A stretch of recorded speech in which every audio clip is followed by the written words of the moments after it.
coaching. Oof. But that's not the only issue Wentz is facing. He likely won't be wearing the jersey number he's worn since his college days at North Dakota State. Wide receiver Michael Pittman doesn't plan to give up number 11. LeVar, why should he? Do you think Carson Wentz will resurrect his career in Indy? Well, first, let me start by saying that isn't the greatest of starts. When your young second-year returning receiver says, I ain't giving up my number to him, that already tells you that he has no strong pimp hand because at the end of the day, no strong hand. We don't need to use that. But here's the thing, right? When Tom Brady went to Tampa Bay, a very established, very well-respected Chris Godwin said, well, gotta give it up. Gotta give it to the GOAT. You know why? Because that's respect. Yep. You're going to go ahead and you're going to pay that respect. You're already seeing that ain't the level of respect that Carson Wentz is coming in here with. Hey, Carson, come in here, get a jersey, and show us you can play. That's what that says to me, first and foremost. Secondly, yes, he can get back on track, but not on track the way that I think a lot of people are hoping or thinking that he may. I think putting him in a position where it's game managing, making sure that you take the pressure off of him to have to be more than what people think he is going to be the reason why he has that type of success. He's not a world-beating quarterback, so do not treat him as though he is. And if you put him in that type of position where he can just manage the games, do what I tell you to do, trust what I'm telling you to do, trust what we're game planning to do, which I think that's what Reich will do, I think that he will have a fine season. I think he'll have a successful season. He's not an MVP guy. He's not MVP of the league. He's not a Pro Bowler, in my opinion. But is he someone that can have a successful year and lead his team to a successful season? Yes, absolutely he can. Okay. Yeah, I couldn't agree with you more, LeVar, on Michael Pittman Jr. I mean, and now they had a conversation, and it seemed like it was cordial and fun, and it was all love. But just the fact that he wouldn't give him the jersey, and he's only worn number 11 1 year. He was number 6 in college, right? It's not like, oh, you know, my dad wore 11 when he played in high school, or that's a special date to me. Like, that was not the greatest of starts. Right, you're right about that. But I'm with you that I definitely think Carson Wentz can turn it around in Indianapolis. I expect him to. I'm not saying get back to MVP level, which he was at in 2017, but I do think he can be a legitimate franchise starting quarterback and over the next several years maybe make some Pro Bowls. I know it's tough in the AFC. They got all those quarterbacks, but I think he can get to a pretty high level. Here's why. Number one, Frank Reich, you mentioned him. We all know now he was the offensive coordinator in Philadelphia when Wentz had that MVP caliber season in 2017. And what people are saying is that when Reich left to coach Indianapolis, Wentz didn't really trust anybody else in the building. He didn't really listen to anybody else on the coaching staff. And so now I think he's got a certain trust of Reich that's going to be reestablished. Secondly, those guys stayed in touch reportedly over the last few years. They share a Christian faith, so they seem to have a good relationship. So I think that will be critical as well. And one thing Reich did was he helped Carson Wentz with his mechanics. From his rookie year to that second year when he played like an MVP, Reich changed his mechanics. And if you watch Wentz last year, a lot of those mechanical errors and flaws that were early in his career resurfaced again last season. So I think that's another thing Reich is going to help him with. You got the running game, Jonathan Taylor, the young guy. Yes, you got the receivers. Bring back T.Y. Hilton. Paris Campbell, if he's healthy, that'll be a big help. They got a top 10 defense. I mean, this is a team that was playoffs with Phillip Rivers. If Wentz can just be a little better than Rivers, they should be a playoff team. Remember, Rivers only got sacked 19 times last year. Wentz got sacked 50 times in Philadelphia in 12 games. 50 times was the league high in just 12 games. So he should have a clean pocket. I know they have to replace their left tackle who retired, but all of those things are set up for Carson Wentz to have some success. So, and success being a solid franchise quarterback type year, get them to the playoffs. I still think they're a second-tier playoff team this year in the AFC, but I think that will be a really good season for Wentz and the Colts. Uh-oh, I'm on an island here again.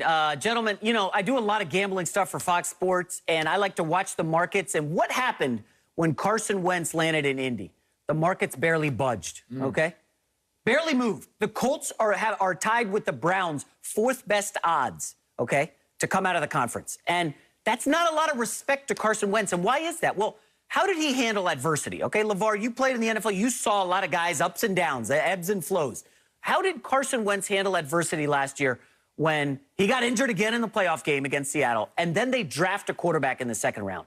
Carson Wentz essentially pouted the entire season. There were reports that he didn't talk to his coach, his head coach, for 8 to 10 weeks. They just weren't speaking. I can't fathom that. You know, maybe you get in an argument with your wife or your sibling and you don't talk to him for a day or two.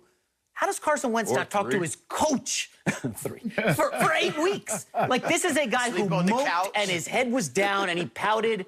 And, there are reports, some really good reports out of the Philadelphia Inquirer, that Carson Wentz just didn't like the play that was being called, so he just said, I'm not doing that. Like, is this the kind of guy you want in Indy? I know maybe he reunites with Frank Reich and they bring back the magic of 2017. Like, Chris, we don't often talk about people and say, hey, man, that guy can be as good as he was 3 years ago. Let's do it. Let's make it happen. Like, again, you said it. The left tackle has to be replaced. T.Y. Hilton, we don't know what the status is. That division is going to get a lot tougher with Urban Meyer and Trevor Lawrence coming to town. And the Colts stumbled a lot in division last year, 1-5 against the spread in the division, facing a bad Texans team, okay, a pretty bad Jacksonville team that won one game. Like, they just weren't very good in the division. I liked Phillip Rivers last year. Believe it or not, Carson Wentz is a downgrade from old man Phillip Rivers. I like everything I saw out of Rivers last year. He carved up a pretty easy non-conference schedule. Wentz will not have the same coming for him this year.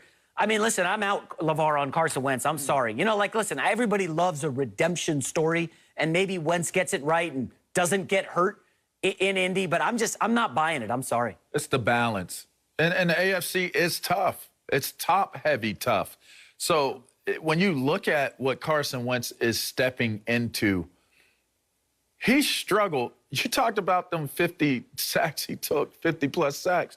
He struggled in what was not perceivably, it was the worst division in the league.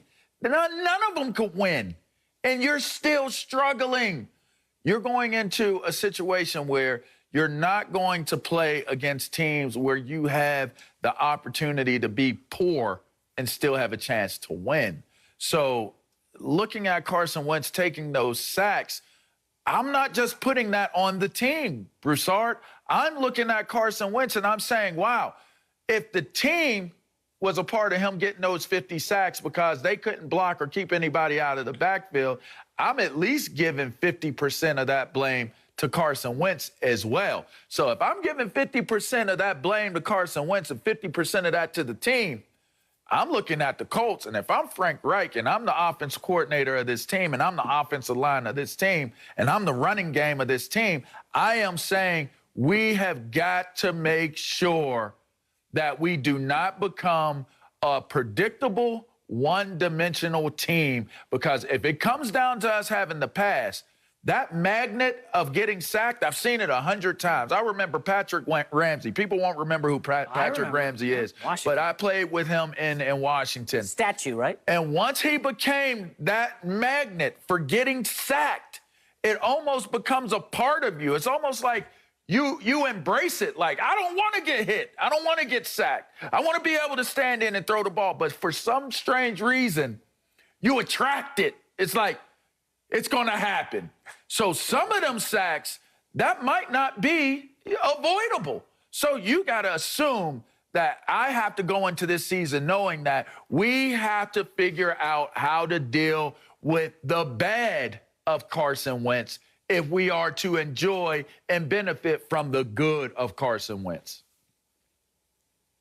I would agree, certainly, and it's the same thing with Russell Wilson. I mean, some of those sacks are on these quarterbacks that hold the ball, try to make the hero play and make something out of nothing. I'll give you that. I wouldn't go as high as 50%, But certainly some of that is on Wentz. He'll probably be sacked more than Phillip Rivers. And look, while I expect a turnaround, there are red flags, and you guys have brought some of them up. I have not been in. I have felt like Carson Wentz has lacked the intangibles of a great quarterback. I think the greatest quarterbacks have great physical tools or very good physical tools, but great intangibles. Tom Brady, what makes him the GOAT? The intangibles. Joe Montana, another guy in that conversation. The intangibles, not just their physical ability. And so I do think Wentz has lacked those. You know, there's always reports, J-Mac, you're talking about reports of some of the locker room not liking him, not thinking he listens to guys, thinking he knows it all. But I think, look, if Carson Wentz has not been humbled, then he's never going to be humbled. If he hasn't been humbled by a team that just gave you a $130 million